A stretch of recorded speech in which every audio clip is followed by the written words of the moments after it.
Good morning. Can you hear me okay? Yep, I can hear you, Jim. Okay. I'm going to hide. I'm going to be incognito today. It is Tuesday, May 26th, 2020 at 7:31 a.m. and we are convening as the Provo City School District Board of Education for a study session. We'll begin with the roll call. I am Board President Jim Pedersen. And let's start with McKay. McKay Jensen, board member. Doug. Doug Fish, Student Services. Jason. Jason Cox, Human Resources. Jennifer.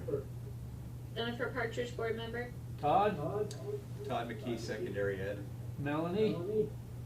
Melanie Hall, board vice president. Joe. Joe Rankin, financial analyst. Keith. Keith Patel, superintendent. Shelley. Shelley Schultz, executive assistant. Stephanie. Stephanie Bryant, business administrator. Nate. Dave Bryson, board member. And Alex. Alex elementary ed. Thank you for all being here this morning.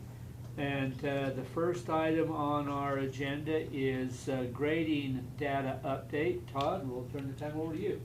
Great. Should I share the screen then? Melanie, can you still hear everybody? Nope. Good morning, everyone, and thank you. I'm going to go ahead and share my screen here, see if I can get this to work, if you'll bear with me. To start with, I want to just take a second and share the gratitude of the high schools for the board's support last week with graduation. I think every one of us were somewhat uncertain about the outcome of what it would look like and how it would be received, but we received overwhelmingly positive feedback from all the schools about how the graduations went, and we're grateful for the board and their support and their role. It was a little unusual for board members. It's not that typical opportunity to be front and center and to pass out the diplomas, but again, we are grateful for your support of the schools, and I know the seniors had a good experience. It was a nice way to kind of end a difficult fourth quarter for them. So with that, I'm going to move in to provide you an update on where we ended in the fourth quarter in terms of grading. I know that's been a great concern. If you'll bear with me a little bit, I want to provide a little bit of context for you. First, pardon me? So first I want to begin by sharing just two board policies that have been guiding us through this process a little bit. First is policy 4420, which is the grading and progress reports policy. And in it specifically, it states that grades are intended to communicate to parents the performance of students and also identify the needs for change or improvement. It also states that the classroom teacher is the arbiter of the student grade and that administrators may not arbitrarily change a grade. I think that's important for us as we move forward and we look at the data, particularly that last piece about arbitrary changes. Administrators work with teachers through the grading process.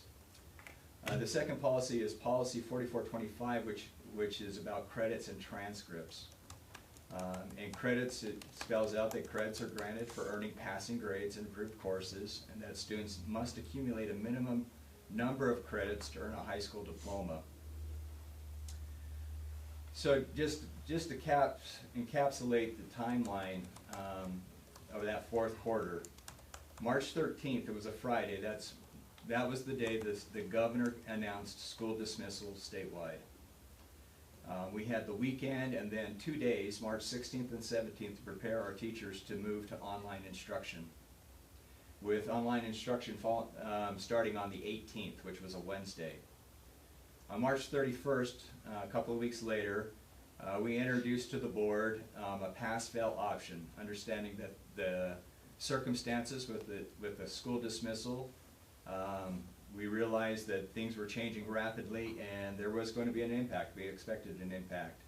And we really wanted to give that option to parents and to students.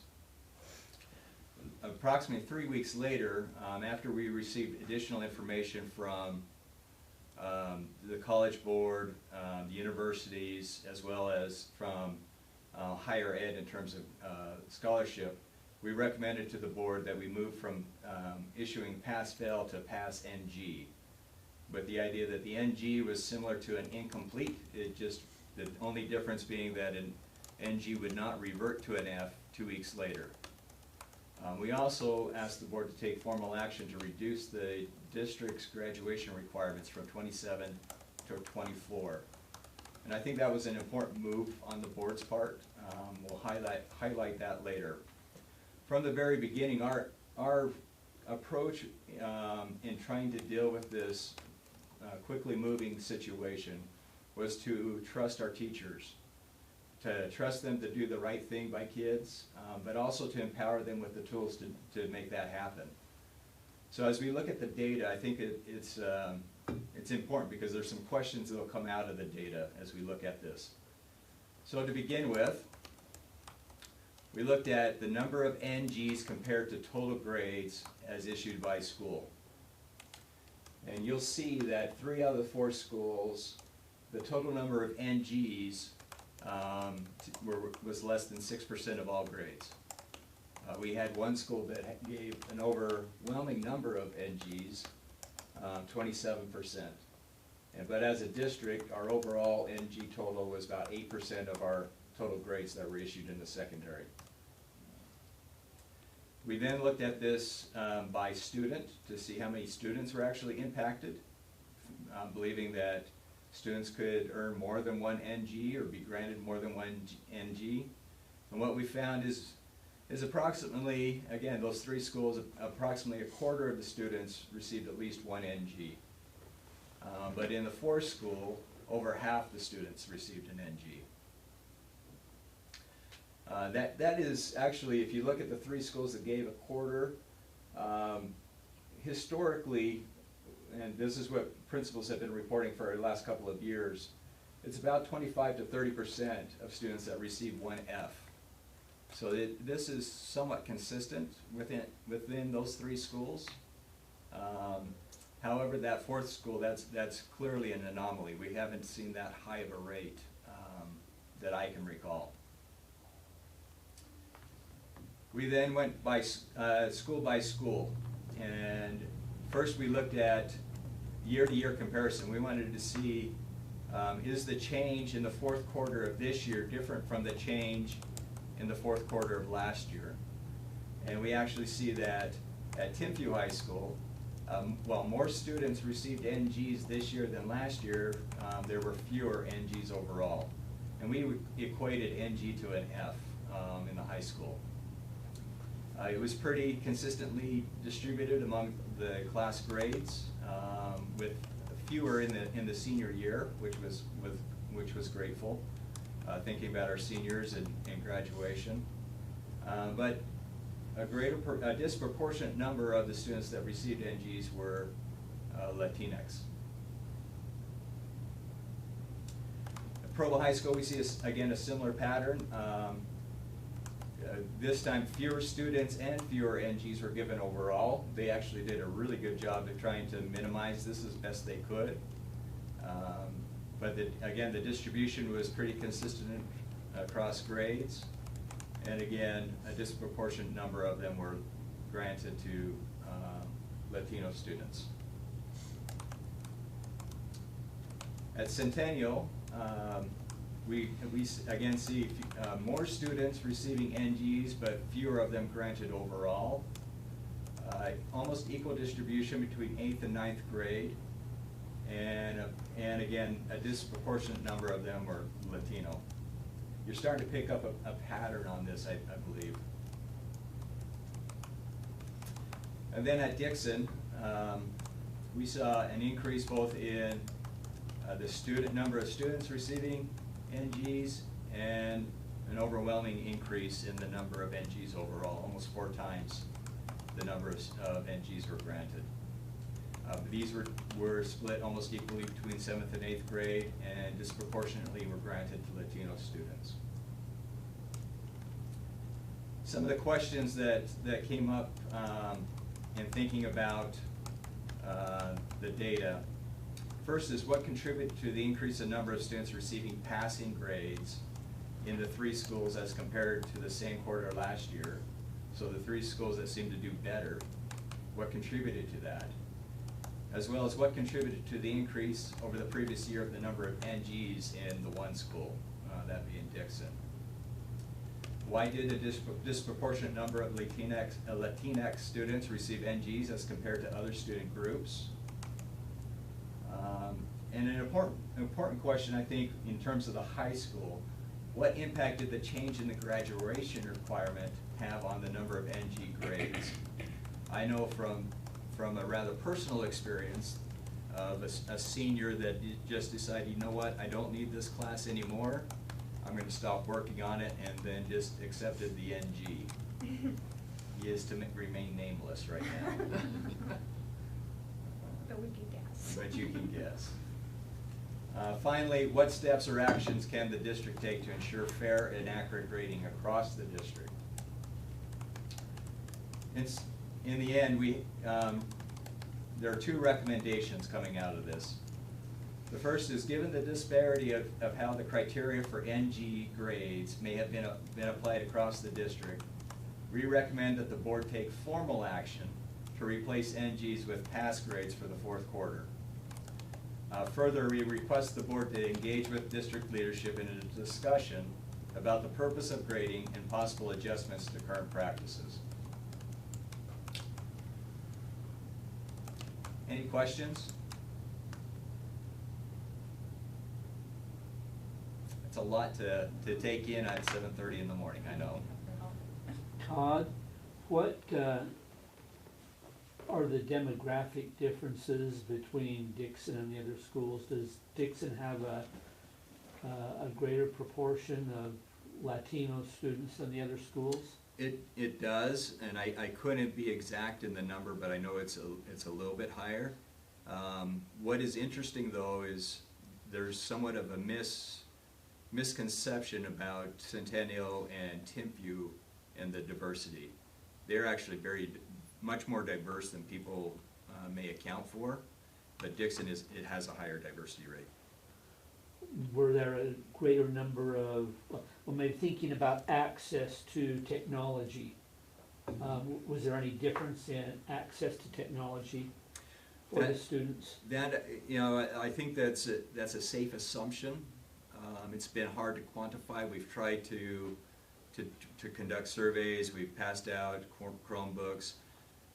But what doesn't get accounted for those that opted out and just chose not to report. So we don't know what the undercount is in terms of the non-reporting. Okay.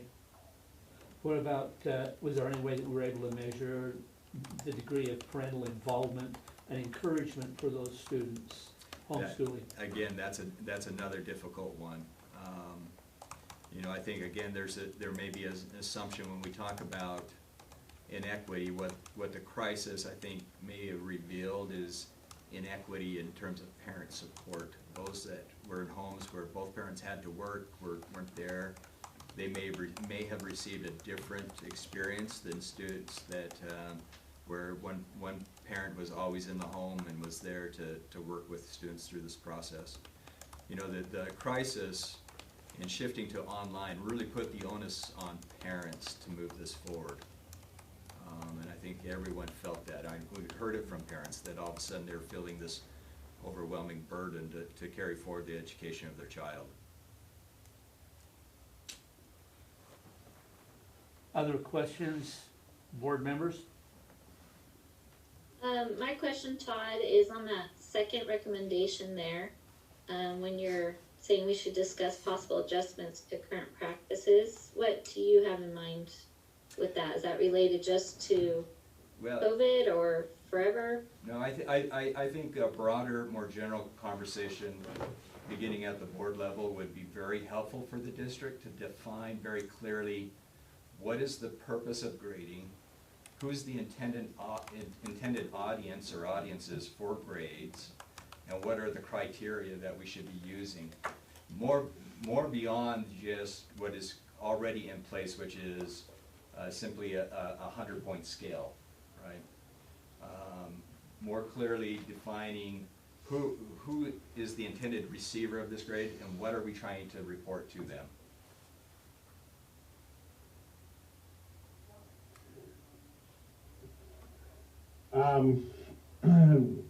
Of great concern to me, so on your first question, you say, so we had an increased number of receiving a passing grade, so in many ways, there was some typicalness, except for some additional generosity in this year. But I'm still concerned that 85% of these grades are underclassmen, that 30% of these NGs are in the freshman class, that overall NGs received in the freshman year tend to have a disproportionate effect throughout the student's career all the way across, that in our neighboring districts, that is in a typical year in the freshman class is less than 2%, always. In the neighbor to the north, it's less than 1%, always. And for us, it's always about 30% of our freshmen get an F. And for some reason, we're not recognizing that as far as the audience of that grade, I really just do not think that the Provo district has taken enough ownership of that grade speaks a little bit to what we are doing.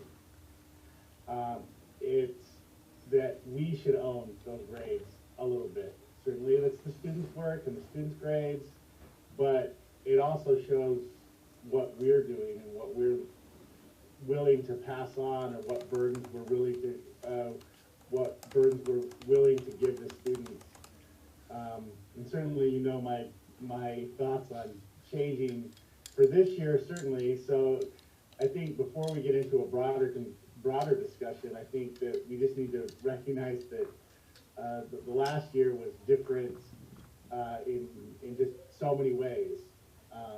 And certainly the disparity, it would be that curriculum in the language, that I think it's just really difficult to just carry this forward, especially expecting that that in the coming year we won't have the coming year isn't going to be normal. And so how to remediate this is not going to be normal. And with so many school districts all around us from everywhere, just saying, you know what, we have to just go forward. We can't we can't carry this additional burden of even a term. We need to look forward and do better. I think that your recommendations to change them all to pass, like is being done in most of our neighbor districts, if not all, is probably the way to go. And I agree with you, McKay, particularly about that concern with the 9th grade. It's a conversation we've had for the last 4 years about at least 25%, if not a third of our freshmen start their second year in high school in a deficit, and the impact that has. We know that freshman year is the critical year in terms of make it or break it, in terms of graduation. And I think that's why that second recommendation is critical, is that we set a standard, start the conversation and set a standard at the board level about grading, its intention, and its purpose, to start to unravel that a little bit. A couple of years ago, I shared with the board a little book by Ken O'Connor, and that would probably once again become the basis for whatever discussions. We were thinking about adding this to the retreat in September as a topic and a lengthier discussion topic. If any board member does not have that book, would you please let Shelley or me know so we can get one ordered for you. Also, if I may, I think what we've talked through regarding bullet number 1, where we would proceed from here is we would, hearing no objections today, although this is not, being a study session, we're not asking you for formal approval. So number 1, we would probably bring to next week's board meeting, next week, 2 weeks from now, board meeting, a motion for formal approval of this standard. And then we will also start the process of composing a letter that will go to all students who are receiving this, and also put in the process of updating the transcripts, and then issuing transcripts to all students who are impacted by this change, so they've got that on their own personal record. So there's still some paperwork to do to make this happen, but those are the next steps, assuming we hear no objections today, pending board approval in a couple of weeks. Any concerns from the board to move that direction? I don't have a concern about moving that direction, but I think something we should think about is how to then, with the students, move forward. As McKay said, I don't think the next term is going to be normal either, but I am concerned. I don't want any student feeling like, oh, I didn't have to show up last time and I passed, so when this happens again in the fall, I don't have to really show up either and I'm still gonna pass.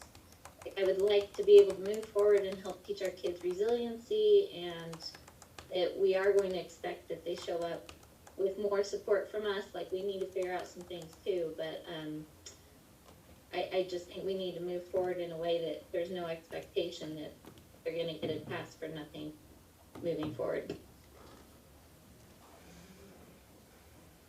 Any other comments? Thank you, Jennifer. McKay? I think that's totally appropriate, and especially, there's no way that the students from the last quarter didn't know the terms. Certainly, the terms changed, in the final term. The sort of the student contract, certainly, the understanding of students is going to be different, the understanding of us is going to be different. Hopefully, we're gonna be better prepared, and we should expect that the students should be better prepared. I always believe that a grade reflects two things, student work and also the performance of the school system. And we have to take our responsibility for that part of it, but we're not gonna leave behind the performance of the student in the coming term. And students will certainly understand,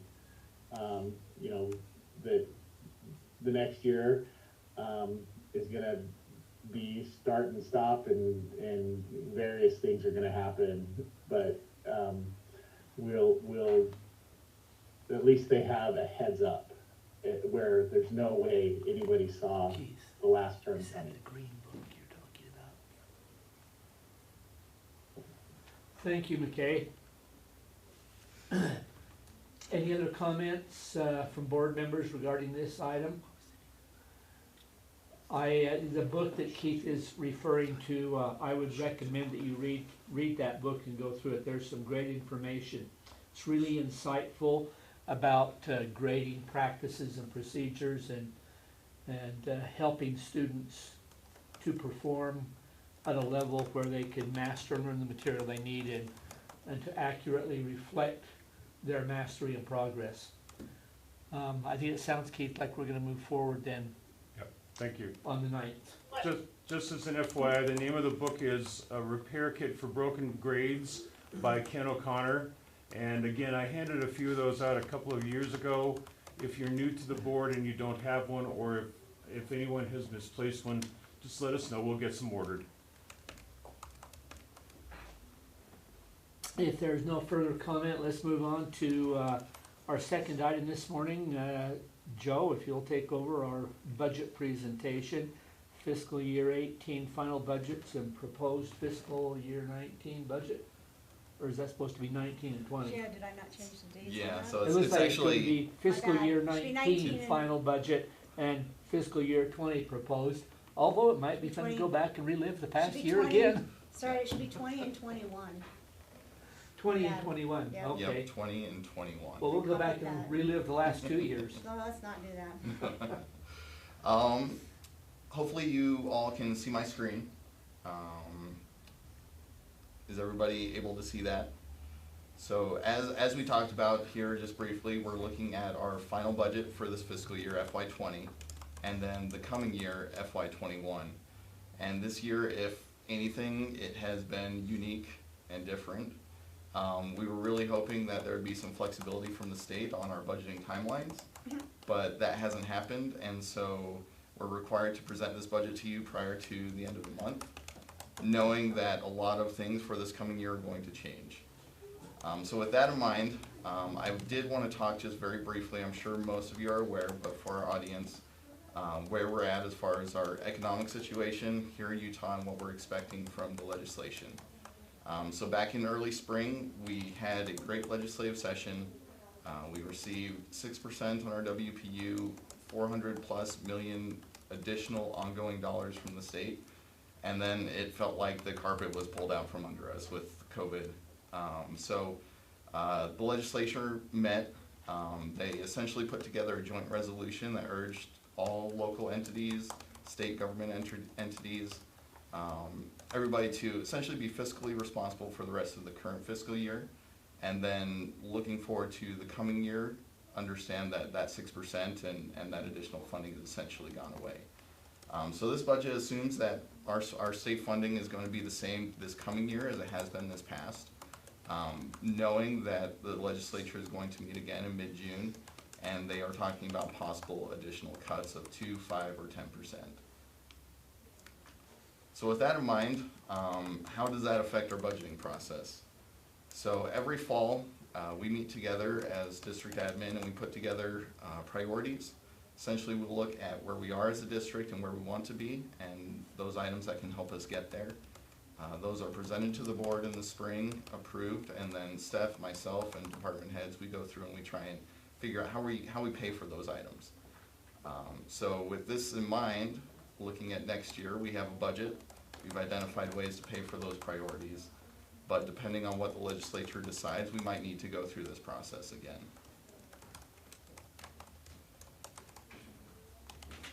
So as a budgeting office, we have certain principles that we abide by, and especially in a situation where we're looking at potential cuts to our budget in the coming year, I did want to look at a couple of these guiding principles.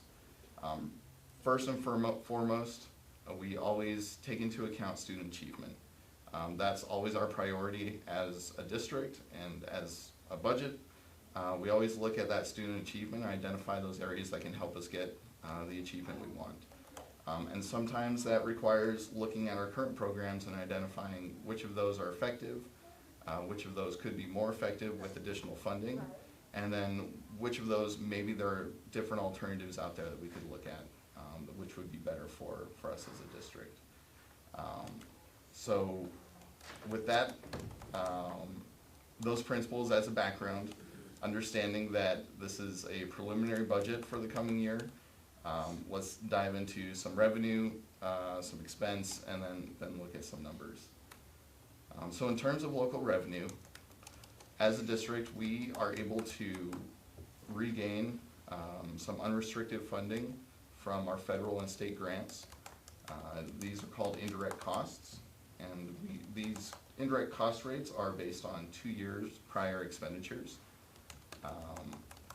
As you can see here, there's an unrestricted rate and there's also a restricted rate. The restricted rate applies to most of our federal programs. So these are your Title programs, your Title I, your Title II, your Title III, our federal special ed funding. And then the unrestricted programs are most of our state grants. And so we're able to charge a certain percentage, which then comes back to the district to help cover some administrative costs of the grant management of those funding sources. As you can see, our non-restricted rate has been increasing slightly over the past several years. We really would like to see that between 10 and 12%. We're going to be a little bit higher this coming year, but worst case scenario, we can always take some of that funding and backfill some of those grants if we need to. Our federal funding restricted rate is right where we want it to be, about 3 to 4%. So we're happy with that. Tax rates. So most of our local funds come from tax collections. It accounts for about 40% of our funding as a whole as a district. So this is one of those items that we look at closely. Looking at tax year 2018 versus tax year 2019, which is the most recent finalized tax year, you can see that our rate dropped slightly, and that is due to how the state balances tax collections with tax revenue that comes to districts and other local entities. So essentially, as assessments go up, the tax rates go down so that we maintain a certain level of funding.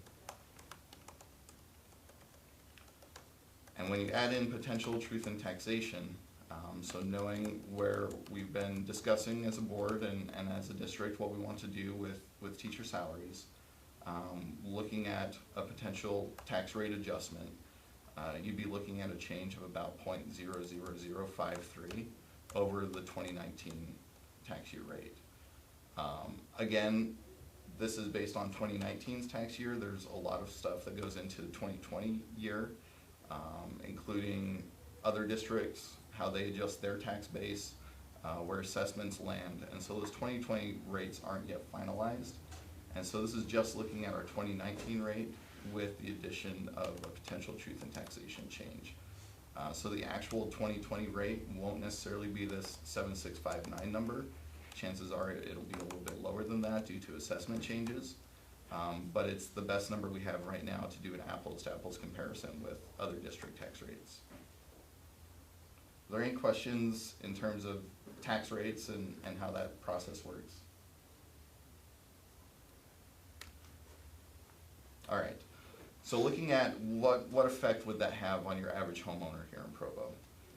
So based on a 5% assessment increase, our average homeowner, if we were to increase by that 0.00053 mark, you'd be looking at about an $81 annual change to their taxes.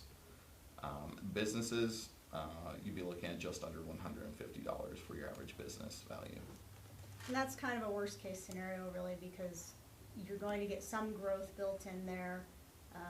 I'm guessing that the county had already done some assessments before this COVID recession hit, so we've built in 5% on the increase in assessments. It could be higher than that. Again, the county doesn't have that data finalized yet. It'll probably show up towards the end of next week would be my guess. Yeah, and my thought is with all the changes that will be happening in June, we might need to sit down and look at some of these final tax numbers and some of our final funding numbers and present some changes to the board later on this summer. I really wish we could have waited a couple of months before going through this. I have a question. Yeah. So essentially, our tax rate isn't gonna change with truth in taxation. It just stays what we paid last year. It will probably go up a little bit, Nate. Like 0.0001. Yeah, it's gonna have to go up a little bit to capture that extra revenue, but the offsetting assessments that drop the rest of the rates, you know, this $81 is probably worst case scenario. I suspect once we get those final numbers, that $81 will drop a little bit. But there is going to be an increase. It won't be flat. Okay. Yeah, the actual change to the tax rate as a whole is minimal. And worst case scenario, you're talking about $81 for an average house value of $278,000. Chances are it will be less than that though. Is that like the net tax increase, that $81? No, that's really more of a, if you want to use the terminology like we do when we're talking about bonds, it's more of a naked, because we haven't been able, I adjusted assessments 5%, just to project them out. I said, you know, assessments are probably going to go up 5%. So when that assessment goes up, the rest of the rates drop. So we've captured a little bit of that net that you're talking about, but probably not all of it. And again, it's all going to depend on the county. You know, we're making some assumptions that the county had probably already gone out and done a lot of assessments before the recession started, and so we'll probably gain some assessment there, but you know, I don't know that for sure until the county finishes up their work. If by chance the county dropped assessments, then the rate floats up with that. There's no, we have no control over that. That's all by the county, and people will feel even more of an impact. Okay. I mean, but like technically, we're only going up 0.0001%. The rate itself is very minimal. Yep. Okay. So looking at 2019 tax year rates, I realized this morning on this slide on the right that Nebo and Alpine label, those need to be flipped. So Alpine is that .006699 and Nebo is the .008749 on there. But you can see we fall right in between those. We're a little bit higher than the state average, a little bit higher than Alpine, but we're significantly lower than Nebo. And even with the potential change to the truth in, to our taxes through truth in taxation, we'd still fall well under Nebo's rate. And one of the reasons we are above Alpine is because Alpine has a much larger tax base than we do, obviously. So they can hold a lower rate and generate a lot more revenues than we can because their tax base is so much higher. Yeah, and on this slide, one of the districts that I like to look at is Ogden because they are a single city entity like ourselves. And you can see that with this truth in taxation change, we'd still be under Ogden. And again, we want to make sure that we're doing our local effort. The state is always looking at that and making sure that the districts are doing what they can locally to help supplement the state funds that they send our direction. So looking at our investments, in prior years I haven't shown this slide, but I wanted to make sure the board was aware of where our investment rates are. So as you can see on the chart, with COVID hitting, and I'm sure everybody's bank accounts and investments taking the same effect, our rates have essentially nosedived. They've been pretty good the last couple of years after being low for a significant amount of time, and they've essentially reached the same rate that they were a couple of years ago. So depending on what changes come in the future, it sounds like this economic situation is going to last a little bit longer than people had hoped. We don't expect significant investment income in the coming years. And part of that is because our prior bond funds are now spent, so we don't have that sitting in our investment accounts. But that combined with the changes in rates means that our investment income, which is completely discretionary income for us, similar to taxes, that essentially is significantly lower than it has been the last couple of years. So looking at state revenue, most of our state revenue is tied directly to student enrollment. I'm sure some of you are aware that we've decided to make some changes to our eSchool program in the coming years, with the caveat knowing that with the fall looming and with electronic education being what it is right now and not knowing what the future holds, that might change. But we've decided to sever our ties with the third-party vendors that we had worked with, where they provided us additional eSchool students, and then we would then pay them for the support and for the students' education. And that will result in essentially us losing about 2,500 students from our enrollment numbers. The upside is we also lose the oversight of the state on those students and the expenses associated with working with those vendors. The WPU, so this is the per pupil unit we get from the state. Again, based on the spring, we were hoping for a 6% increase. We're now planning on a 0% increase. So we budgeted based on a 35-32 number on the WPU. And then our federal revenue is always inconsistent. We have grants that come, new ones that are awarded, some that go away. And so when it comes to budgeting our federal revenue, there's a lot of wiggle room in terms of, well, what do we include, what do we not include, what funding do we want to include but need to reduce the amount because we aren't sure what we're going to receive. And so every year we make that judgment call as far as which grants we are sure we're going to receive with similar revenue to the prior year, which grants we know we'll receive but we also expect to see a decrease, and then which grants we're just not confident we're going to receive for the coming year. So these are some of those items that either have not been included in this budget or have been included, but we've reduced the revenue because we just aren't sure what it looks like yet. And as always, if we do receive these grants in the coming year, we'll come to the board with approvals for the budget adjustments. Joe, when do you usually find out on those kinds of things, if we do get those grants or not? You know what, it varies. Most of the grants, we at least get a heads up in the early fall with applications. So the State Department, or the USBE, they have a Utah Grants program. So essentially a web portal where they allocate those grants and then the districts have to go in and apply for them. So usually by the fall, the state has gone in and added those grants and those applications out there in that web portal.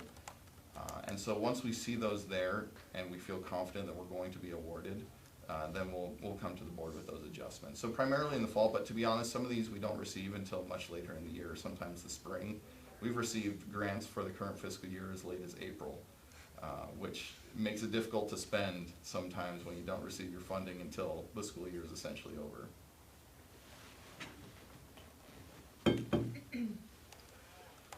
So here's a summary of our revenue.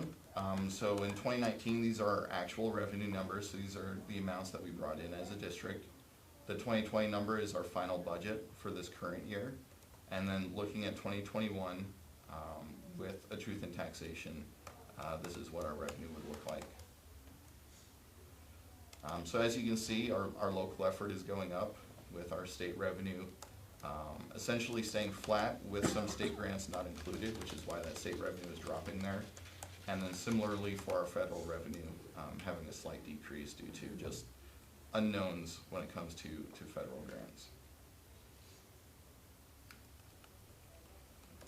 So turning now to the expenses, we've identified as a district a handful of priorities for this year. Primarily, the focus has been on teacher salaries, and I'm sure you all are aware of this.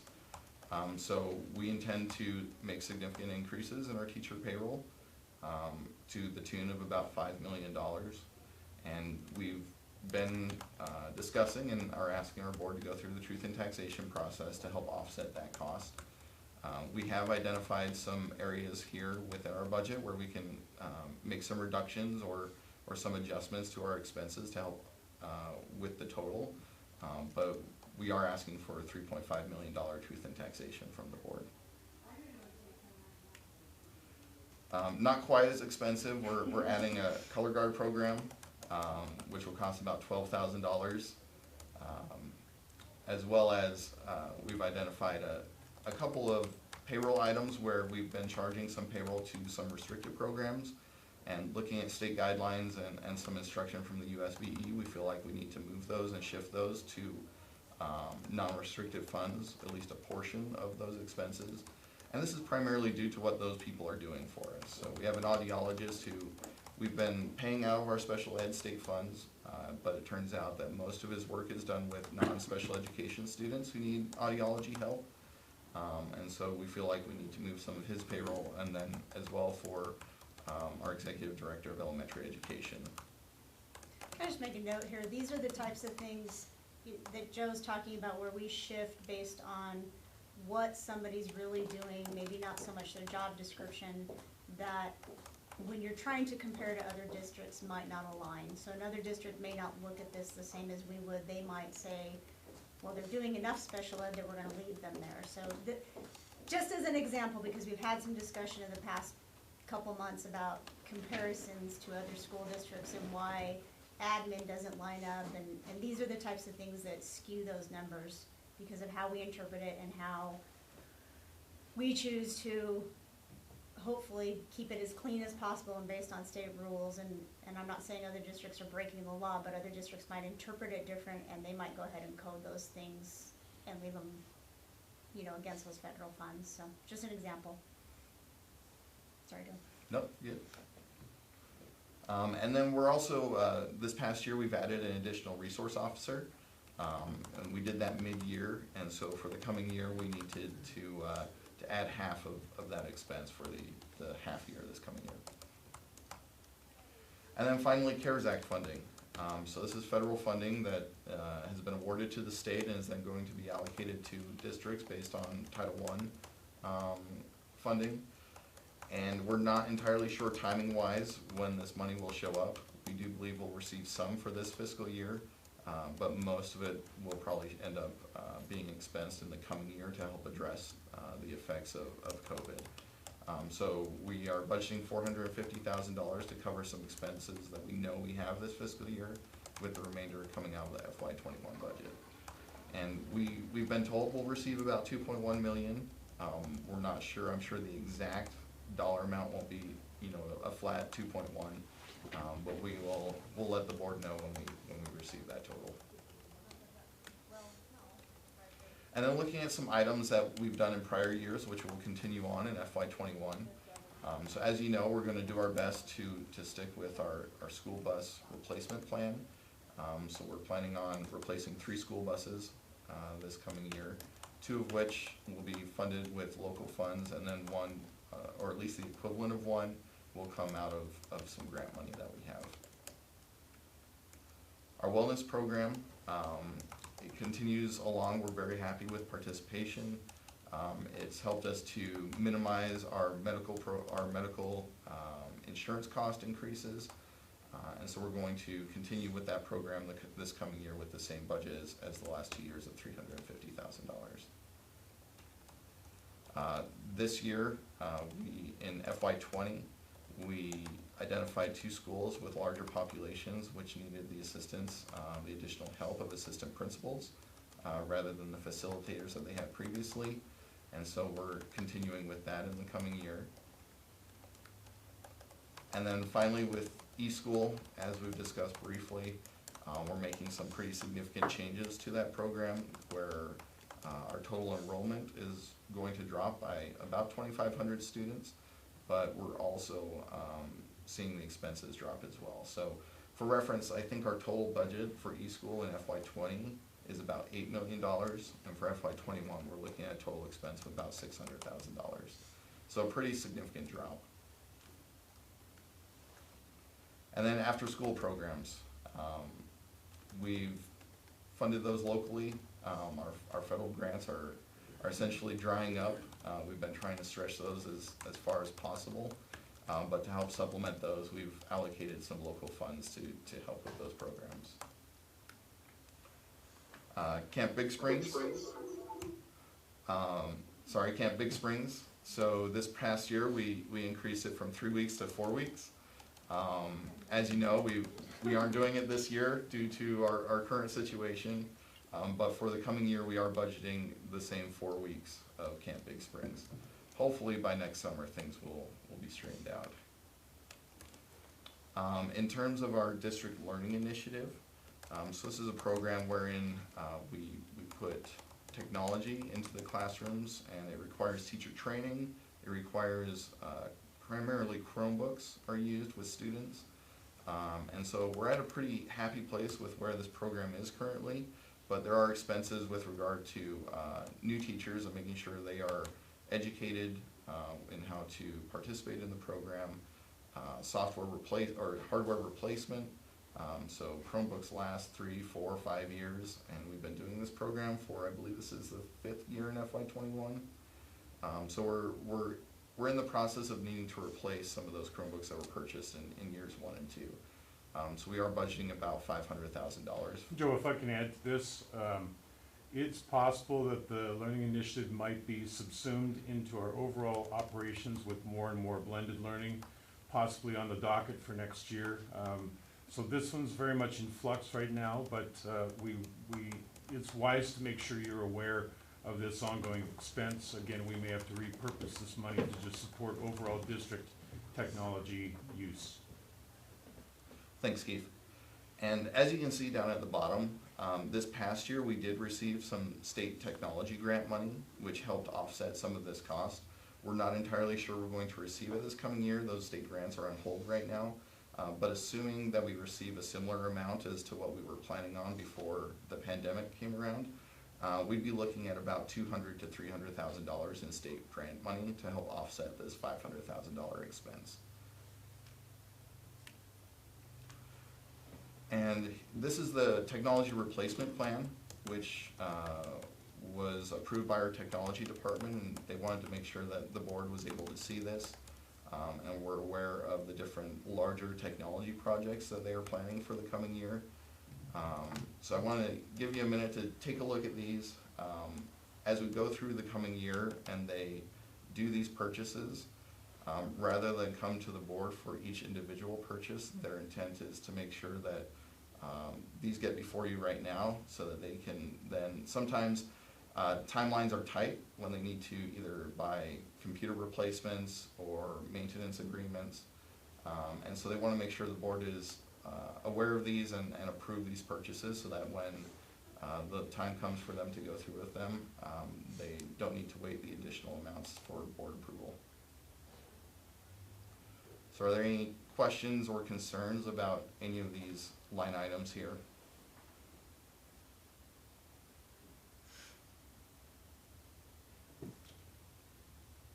All right. In terms of our curriculum and replacement plan, in FY20 we were able to replace our elementary math curriculum. That purchase is in process, and it came to a tune of roughly $700,000. Those of you that were on the board a couple of years ago are aware that we did a truth and taxation back in FY17 to help add and supplement to our regular curriculum replacement plan funding. And so we budgeted for the coming year $750,000 for new curricula.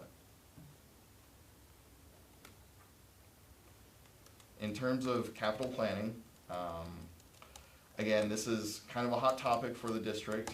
It's taken up a lot of people's time. In working with Mark and putting together his plan for the coming year, it is a large number. We're planning on spending about $26 million on various capital projects throughout the district for the coming year.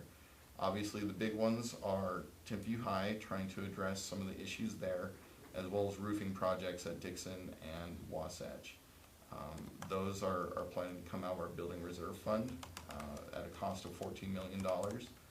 And then the remaining $12 million and change is for our facilities personnel, supplies and those items they need. That comes to about $4 million, and then additional large projects throughout the district make up the remainder, and those include HVAC projects, asphalt replacement, various building improvements and maintenance projects that Mark's identified as being a priority.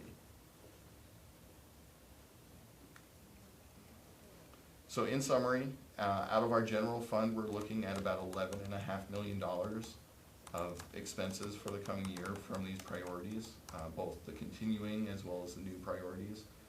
And that includes $5 million for teacher salaries. And then out of our capital fund, about $12 million, and our building reserve fund, $14 million. And just to clarify, a large portion of that 11 million is things that we've been doing. That's not an increase to the budgets. That's keeping things flat and keeping things continuing. Yeah, as far as the increase or new items, primarily you're looking at teacher salaries. So the exciting part now, looking at the actual financial schedules. So looking at all funds, if we were to spend every penny of our FY20 budget, we show that we draw down about $850,000 from our fund balances, whereas in FY21 we would draw down about $8 million. And that $8 million, as you'll see, is primarily from our building reserve fund with the Timpview project and those roofing projects. So in terms of our general fund, so this is our general operations. This is primarily where teachers get paid out of. Just about everything other than capital projects and food services comes out of our general fund. So as you can see in FY20, we're doing a shift of $5.4 million over into our building reserve. And if we were to spend every penny, we would draw down about $2 million in our general fund. Now we know that's not going to happen with what occurred with COVID-19. We've been good with our budgets and trying to be fiscally responsible, and so we expect we'll come in relatively flat in our FY20 budget. And looking at FY '21, that's 7.3 million. That's primarily our savings from eSchool. So the state has a policy where if your enrollment decreases significantly, they will hold you harmless in terms of funding, which means for 1 year, we will see the funding for those 2,500 students in eSchool, but we aren't going to see the expenses. So that 7.35 million is essentially one-time funding for the district. Which may come in handy when Joe shows you the next couple slides. Yes. So this scenario here with this slide assumes a $3.5 million truth in taxation. And we've identified those areas where we can save $1.5 million within our existing budget to help offset the $5 million teacher salary increase. This slide here essentially is the $5 million truth in taxation. This was our initial scenario looking at it when we first started creating this budget. And we realized that there were some areas where we could help the board essentially minimize the ask of our taxpayers. And then this last slide here is a potential 5% reduction in our state funding. And what are some ways where we, as a district, as a business department, working with some of our department heads, what are some areas where we could potentially offset what would be a $4.25 million decrease in funding for us? So on the right there, we've identified some areas where either through one-time savings to help us bridge the gap for a year or two, some areas of ongoing savings, and then some potential, I say policy changes, they aren't official policy changes, but some changes to how we've operated in the past in terms of unused carryovers from prior year and rolling those over into the current year budget. To be honest, a 5% reduction would be painful, but we could probably manage it through these reductions in expense. If the state and the legislature decides that we need to do a 10% reduction, then it's gonna take some hard discussions by the board and district administration to figure out where we're going to make up the difference. I think if we're faced with a 5%, you can see some of the things Joe's outlined, along with that one-time windfall that he was just showing from eSchool, we'd be able to manage it a lot easier just because of some one-time funds. But at the end of that, you still have a budget problem. You know, you don't automatically get that money back at the end of the year.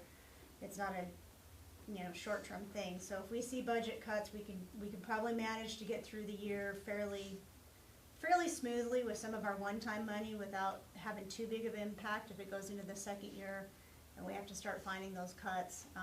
We'll have to start looking at some of those higher dollar areas like tech and curriculum, and we're doing our best to not impact employees. At some point we may have to look at some attrition and not rehiring positions especially if we're seeing 10%. So we'll manage it, and I think we'll get through it, but obviously at the end the money doesn't magically appear. We still have to find ongoing budget cuts to contend with any kind of revenue cuts.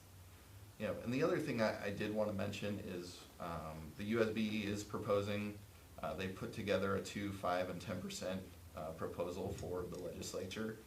And in that 5%, they essentially propose cutting class size reduction program as well as making significant cuts to the TSSA program. And both of those for our district is payroll. That's primarily what are paid out there. And that's to the tune, I think we receive about $5.5 million between those two programs. So with the current USB proposal to the legislature, we'd be looking at our payroll funding dropping that $4.25 million rather than supplies or technology or other items. Yeah, some of the cuts that the USB is proposing are a little bit disproportionate for some school districts. So I don't know where they'll end up landing. There was some discussion about that at their board meeting last week, that some of it's disproportionate. And so while they may cut 5 or 10%, some school districts individually may see a bigger cut because of the type of funding that they're cutting, and other school districts will see smaller cuts. So I guess stay keep tuned. in mind that if they follow the state board's recommendation, you would also get a 5% on the WPU.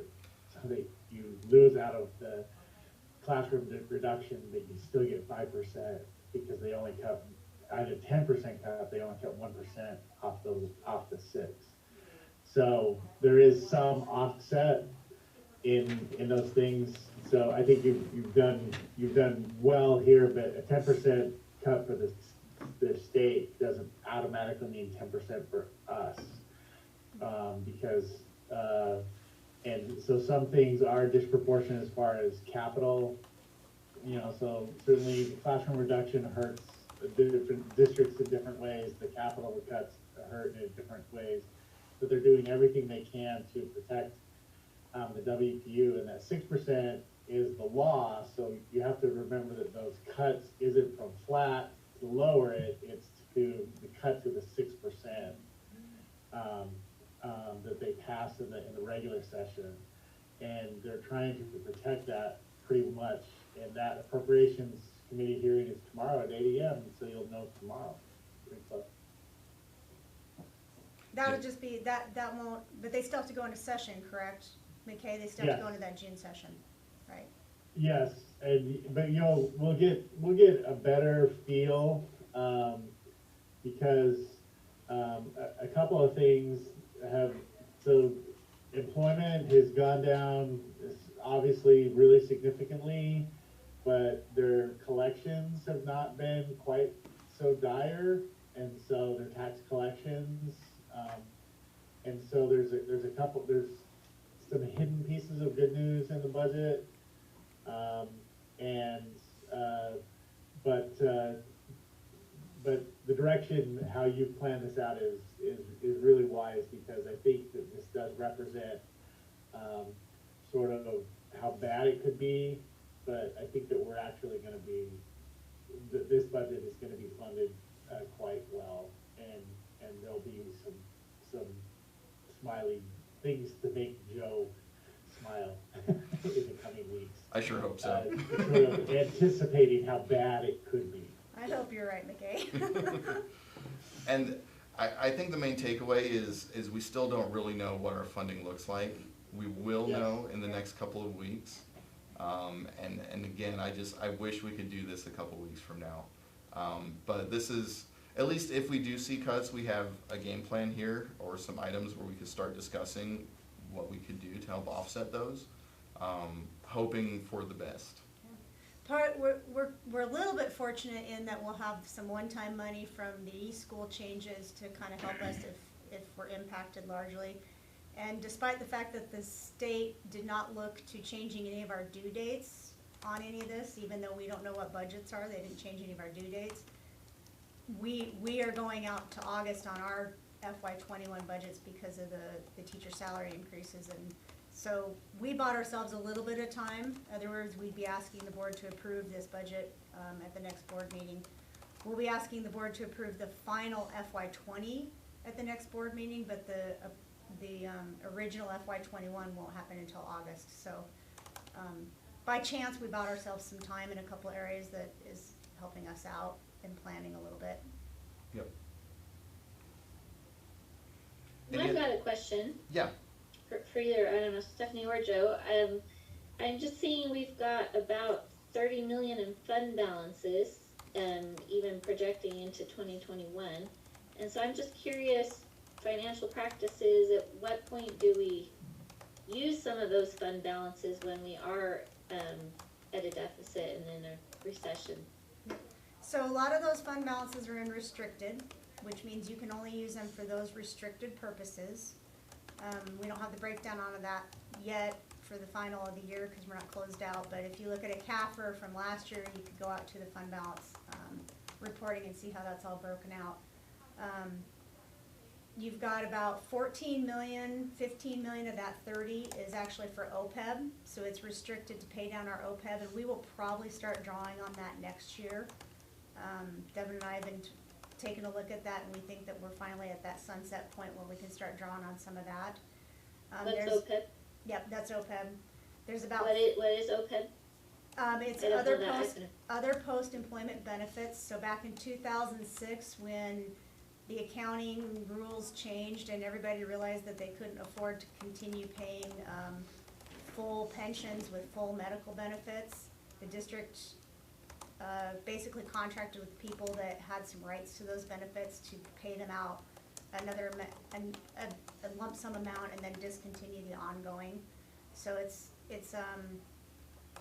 basically a way to, it was a way to, one, account for the pensions, but two, to also say this, it's unsustainable for a district to be able to afford that, we have to stop it, and so we grandfathered some people in.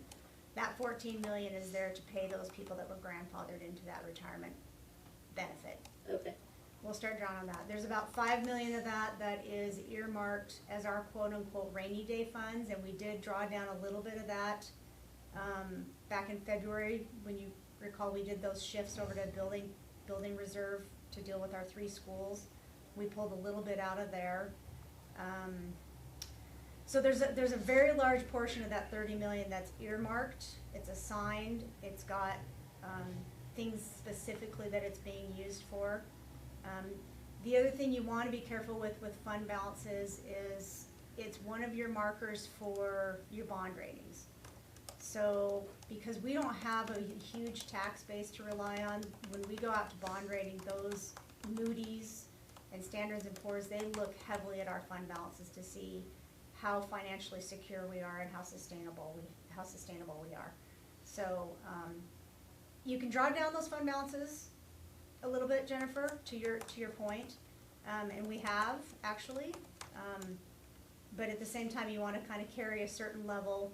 Best practices says you carry about 20 to 25% of your revenues in fund balances. So that's about where we're at, is we're trying to hold best practices, and then obviously have those things that we have to have fund balances for, like the OPEB, building reserves, etc.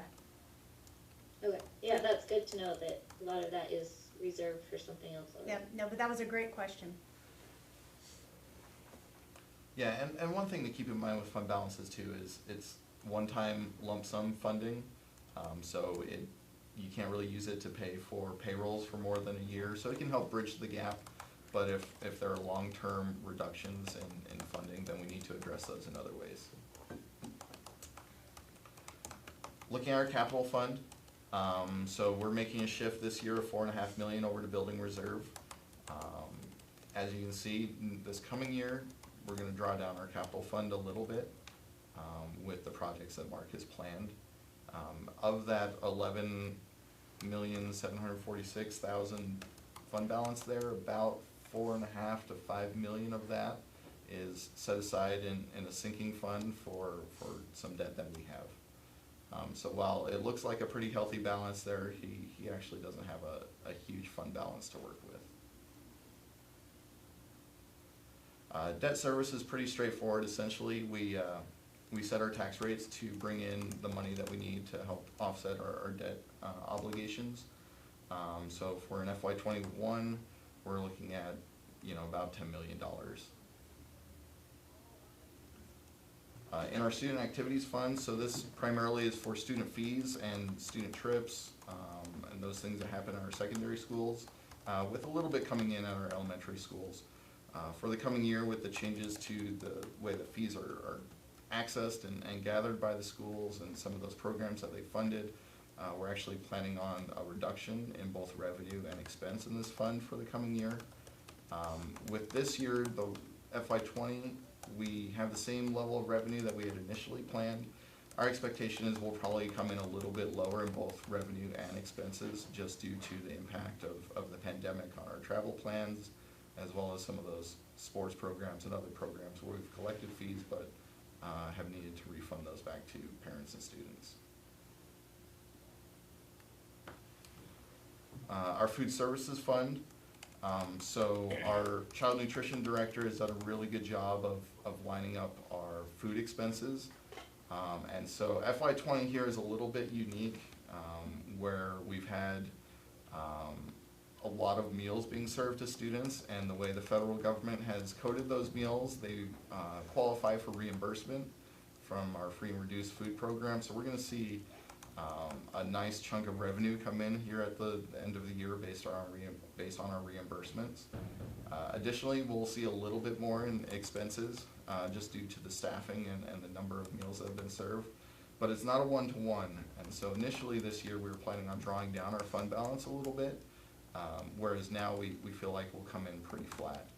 I do want to mention that our child nutrition director has done a really good job of looking at our food costs and really lining those up with our needs. And so in prior years, we've spent quite a bit just in managing that program, and our expenses for our food costs this year have come in a couple $100,000 less than in prior years, which is good to see because I know she's really been focusing on that.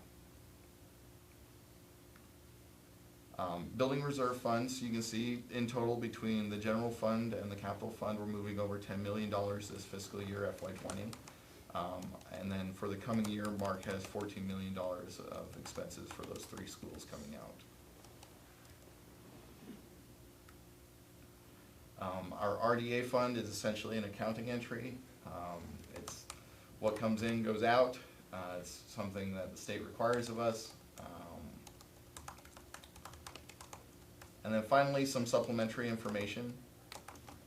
So as part of our end of year process, I always sit down and I meet with Mark and we go over any of the projects in the current year or the planned projects for the coming year and figure out, well, which ones are going to roll into next year and which FY21 projects in this case need to start in June. And we try and identify some budget shifts that we need to do. So here are the end of year adjustments that Mark has identified. Most of these are FY20 projects, so current year projects, where he's asking to roll those balances into next year to help offset some expenses. So I did want to make sure that you guys took a look at these. If you have any questions regarding these projects, I can do my best to try and help explain those. Those items in green are essentially projects in FY20 with balances that he would like to use those balances to pay the deposit for the purchase of 6 portables, which is part of his FY21 program budgets. Are there any questions on the capital project end of year shifts?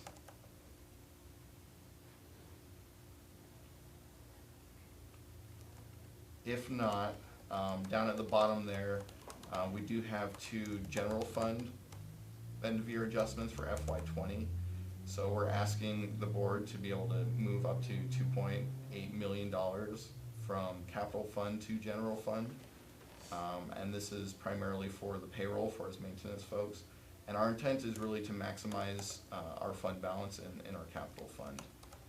And then additionally, as we talked about the CARES Act funding, we'd like to add that budget in for FY20 as well.